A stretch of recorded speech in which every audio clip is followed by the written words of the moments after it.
तो फ्रेंड, जिसका इंतजार था वो आ गया है और आज सारे जो हमारे स्टेट इलेक्शंस थे उनके आज रिजल्ट आए और मैं कहूंगा बीजेपी के लिए काफी शानदार रिजल्ट रहे। जो उन्होंने सोचा था, जैसा लग रहा था कि वेस्ट बंगाल में इस बार बीजेपी की सरकार आएगी, ममता जी की जाएगी, और वैसा ही हुआ है। और आसाम में भी बड़े इजीली उन्होंने इलेक्शन जीता है एंड केरला में इस बार वापस से कांग्रेस की जो है सरकार आई है, लेफ्ट की हटा के। एंड साउथ में तमिलनाडु के अंदर जो विजय थलापति हैं उन्होंने इस बार बहुत जबरदस्त शोडाउन किया है और लगता है ऐसा कि वहां पे उनकी सरकार बनी इन पौंडीचेरी में बीजेपी की। तो ओवरऑल मैं कह सकता हूं बीजेपी के लिए शानदार रिजल्ट है, क्योंकि वेस्ट बंगाल उन्होंने नया पोर्ट अपने उसमें ऐड किया है और पूरी उम्मीद थी कि मार्केट उसको जो है बम्पर रिस्पांस देगी और मार्केट ने दिया भी। लगभग 24,290 तक आई गई मार्केट, पर वहां से एक करेक्शन आया और लगभग जो मार्केट बंद हुई है 24,120 के आसपास बंद हुई है, ऑलमोस्ट 200 पॉइंट नीचे। तो सबका कहना था सर ये तो मार्केट ने जो है रिस्पांस तो दिया पर उतना नहीं दिया जितना एक्सपेक्टेड था। तो मेरे भाई पहले ही हम ये बात कर रहे थे कि मार्केट के अंदर ये सारी चीजें पहले ही प्राइस इन होती हैं। एग्जिट पोल से पहले ये पता पड़ गया था कि बीजेपी की लगभग सरकार आने वाली है। अच्छा, जहां तक निफ्टी की बात है, ओवरऑल निफ्टी के अंदर सबसे बड़ी रुकावट जो है ये इलेक्शंस नहीं थे। इलेक्शन तो एक हर्डल थी ऑफकोर्स, पर जो मेजर अभी भी कंसर्न है वो है ईरान और यूएस की लड़ाई जो चल रही है। और जब तक वो क्लियर नहीं होती है, यानी अनसर्टेनिटी खत्म नहीं होती है, तब तक मार्केट कोई भी साइड का प्रॉपर डायरेक्शन नहीं ले सकता। हालांकि जितना हमने देखा है पास्ट में, ये एक्सपीरियंस है कि जितनी लड़ाई कभी भी लंबी चढ़ती है तो उतना इफेक्ट मार्केट में धीरे धीरे कम होने लगता है।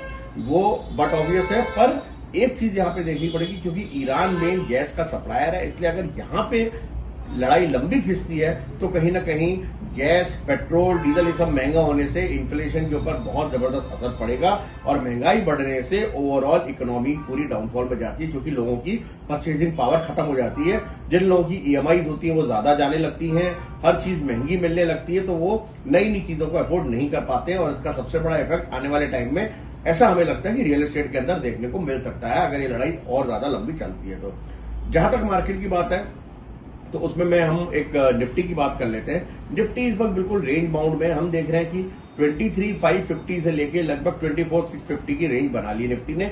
इसी 1100 पॉइंट के अंदर ही निफ्टी प्लस और माइनस कर रही है। यस, जब पूरी तरीके से टूटी थी अभी तो 22,200 तक भी गई थी, पर वहां से इमीडिएट जो है इसने रिकवरी दी थी।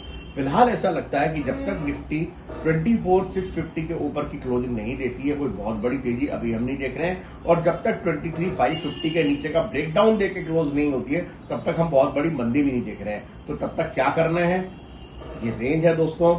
ऑप्शन सेलर्स समझदार व्यक्ति हैं, वो समझ सकते हैं कि उनको कहां पे ऑप्शन सेलिंग करनी है। तो ऑप्शन सेलर्स के लिए एक आइडियल मार्केट है, क्योंकि ज्यादातर जो घटनाएं हैं वो हो चुकी हैं, राइट। और सिर्फ अब ये वॉर वाली घटना चल रही है, तो उसके लिए आप ऑप्शन राइटिंग करके अपनी पोजीशंस को दूर दूर की बना सकते हैं। हालांकि मेरा वीडियो बनाने का पर्पज सिर्फ यही था कि आपको एक अपनी फाइनेंशियल एडवाइस दे सकूं, जो नॉलेज के बेस पे, जो चार्ट्स के बेस पे, पर मेरी कतई मतलब ये नहीं कि आप जाके काम कर लीजिएगा। प्लीज अपने फाइनेंशियल कंसल्टेंट से कंसल्ट करके ही कोई भी काम कीजिएगा, राइट। तो निफ्टी का चार्ट मैं आपसे शेयर कर रहा हूं, जो डेली चार्ट है, और आप क्लियर देख सकते हैं इसमें 23,550 से 24,650 का रेंज है।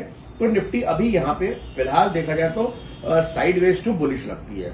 हालांकि बैंक निफ्टी जो है उतनी बुलिश नहीं लग रही है, पर ऐसा हो नहीं सकता कि अगर निफ्टी बुलिश जाएगी तो बैंक निफ्टी उसको पीछे फॉलो ना करे। तो फिलहाल निफ्टी थोड़ी सी साइडवेज टू बुलिश है due to this Bengal election also. पर अभी हमें सतर्क रहना चाहिए दोस्तों, क्योंकि क्रूड ऑयल जो है लगातार $100 के ऊपर बना हुआ है, और जब तक क्रूड ऑयल $100 के नीचे नहीं आता है तब तक बाजार में बड़ी तेजी नहीं आएगी।